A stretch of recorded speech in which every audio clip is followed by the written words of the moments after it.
اعوذ باللہ من الشیطان الرجیم، بسم اللہ الرحمن الرحیم۔ السلام علیکم بھائیوں اور بہنوں، امید ہے آپ سب لوگ اللہ تعالیٰ کے فضل و کرم سے خیریت سے ہوں گے۔ بھائیوں اور بہنوں، آج میں آپ لوگوں کو نماز حاجت کا طریقہ اور دعائے حاجت کے بارے میں بتانے لگا ہوں۔ اگر ہمارے کسی بھائی یا کسی بہن کی کوئی ایسی حاجت ہو جو کہ پوری نہ ہو پا رہی ہو، وہ اللہ تعالیٰ سے ہو ڈائریکٹ یا کسی بندے سے ہو، تو اس صورت میں دعائے حاجت اور نماز حاجت پڑھیں، انشاءاللہ تعالیٰ آپ کی جو بھی جائز حاجت ہوگی وہ پوری ہو جائے گی۔ اب حاجت کا اگر ہم ذکر کرنا شروع کریں تو پورا دن گزر جائے گا، پوری رات گزر جائے گی، ہماری حاجتیں ختم نہیں ہوں گی، ہماری ضروریات ختم نہیں ہوں گی۔ کوئی بھی آپ کا مسئلہ ہے، جائز مسئلہ ہونا چاہیے۔ اگر کہیں پر آپ شادی کرنا چاہ رہے ہیں یا کہیں پر رشتہ کرنا چاہ رہے ہیں، کوئی روزگار نہیں ہے آپ کا یا روزگار چلتا بند ہو گیا ہے، کہیں پر نوکری کے لیے اپلائی کر رہے ہیں یا اپلائی کر رکھا ہے، گھر میں لڑائی جھگڑے ہیں، میاں بیوی کے درمیان کوئی جھگڑا رہتا ہے یا ساس بہو کے درمیان، یا کوئی بھی گھریلو حالات ٹھیک نہیں ہے، یا قرض بہت چڑھ گیا ہے، یا مرض، مطلب کہ بہت سی حاجات ہیں، بہت سی ضروریات ہیں انسان کی جو کہ جائز ہیں، تو ان کے لیے آپ یہ کر سکتے ہیں۔ مگر جب بھی کوئی آپ عمل کریں، کوئی وظیفہ کریں، تو کامل یقین ہونا آپ کے لیے بہت ضروری ہے کہ ہم یہ عمل کرنے لگے ہیں، انشاءاللہ تعالیٰ اس عمل کے کرنے کے بعد ہماری حاجت پوری ہو جائے گی،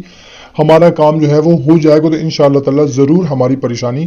دور ہو جائے گی۔ حضرت عبداللہ بن ابی اوفا رضی اللہ تعالیٰ عنہ سے روایت ہے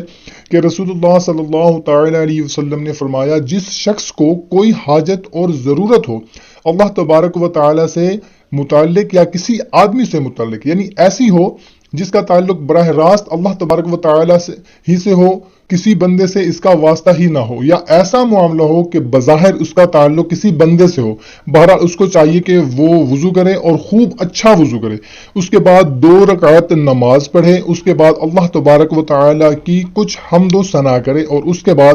نبی کریم صلی اللہ تعالیٰ علیہ وسلم پر درود پڑھے، پھر اللہ تبارک و تعالیٰ کے حضور اس طرح عرض کرے، لا الہ الا اللہ الحلیم الکریم، سبحان اللہ رب العرش العظیم، الحمد للہ رب العالمین، اسألک معجبات رحمتک وعزائم مغفرتک والغنیمت من کل بر والسلامت من کل اسم، لا تدع لی ذنبا الا غفرتہ ولا ہما الا فرجتہ ولا حاجتا ہی لک رضا الا قضیتها یا ارحم الراحمین۔ ترمذی شریف کی یہ حدیث مبارکہ ہے۔ انشاءاللہ تعالیٰ اس نماز حاجت، دعائے حاجت کے پڑھنے کے بعد ہماری جو بھی حاجت ہوگی جائز ہوگی، انشاءاللہ تعالیٰ وہ ضرور پوری ہو جائے گی، ہماری کوئی بھی پریشانی ہوگی انشاءاللہ تعالیٰ وہ ضرور حل ہو جائے گی۔ کوشش کیا کریں کہ اچھی بات کو شیئر ضرور کر دیا کریں اپنے دوستوں کے ساتھ، رشتہ داروں کے ساتھ، اپنے اہل و عیال کے ساتھ۔ تو ہمیں اجازت ملتے ہیں نیکسٹ ویڈیو میں۔ اللہ حافظ۔